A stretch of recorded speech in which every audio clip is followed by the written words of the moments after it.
So I have this planner and I'm trying my best to use it, but I'm just not good at planning. Sound familiar?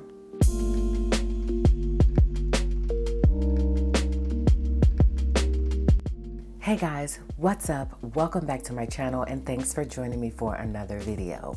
This is Marquita from AtHomeWithQuita, and here I share tips on how to plan a balanced life. So if you're new here, I hope you'll consider subscribing.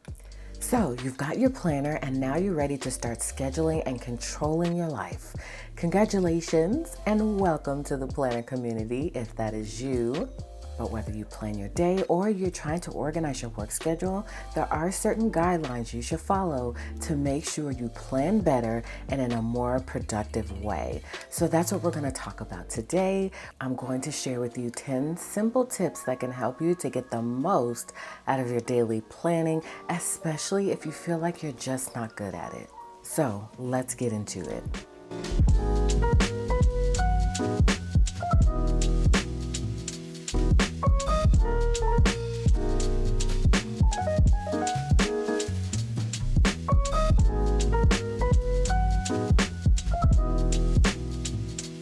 Number one is to set your planning goals. Before you even think about getting a planner, think about why. Why do you want to start planning? What are your goals? Do you want to start planning to maybe achieve some fitness goals? Do you want to organize your whole life? Or is it some other reason? It is so important to have a clear understanding as to exactly why you want to begin this journey. You have to want it and be interested in it yourself. Or if you're just jumping on a trend, y'all, it's definitely not going to stick and it's definitely for sure not going to be effective either. Number two is to set your planning structure, okay? You don't have to spend hours decorating your planner like some of us do, so nothing like that has to occur, but there are two things that have to occur. First, you have to write down your goals, okay?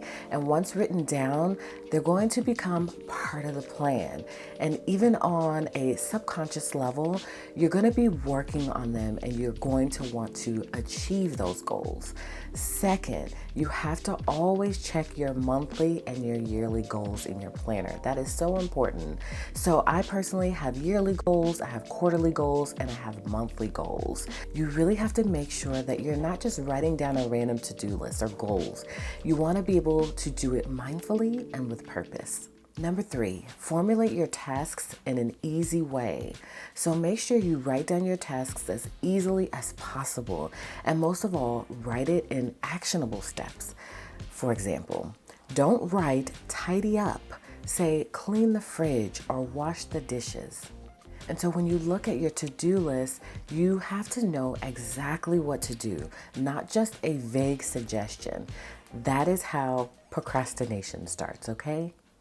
Number four is to monitor your results. Now that you have your goals set and the tasks written down, it's important to remember to write down the results of your efforts. Checking monthly or quarterly achievements is going to help you to see where you are on that way to your goal and to keep you motivated to move further. You can check up on yourself as often as you want. I encourage this. It's very important. So I used to do it weekly, but because of the lack of time, I had to switch it to a monthly basis. Without these checks, y'all, your planning is going to have little to no results. Number five is to develop a systematic approach. Planning has to be a part of your life. So did you miss a day or a week? Y'all, no worries. Just get back on track as soon as you can. It doesn't matter if you have to plan it in 5 minutes on a sticky note, okay? Because it's always better to have a hastily written plan than to not plan at all. So remember that, okay? You have to develop a habit of systematic planning. So the more time you procrastinate your planning, the less you'll be planning in the future, and the results will be minimal. Number 6 is to prioritize your tasks. The day just has 24 hours in it, okay? So we need to plan it in the best way possible.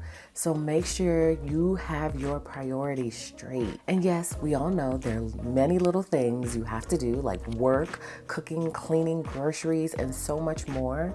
But these are things you have to do anyways. So what's important is to make sure you include daily something for you to get closer to your goals. And that way, your daily routine won't suck out all your productivity, and you'll keep moving towards your goal slowly, yes, but steady.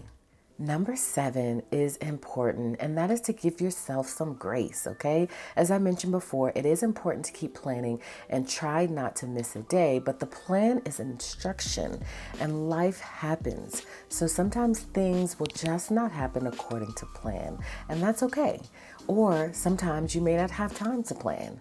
What's important is to keep up with your planning habit and try to make it all happen.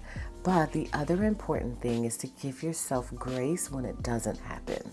You missed a day? Okay, it happens. Just try to do better tomorrow.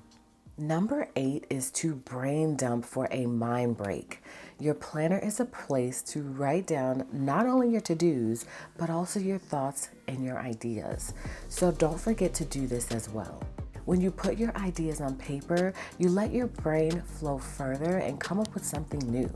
Also, it's a really good exercise to lower your stress levels.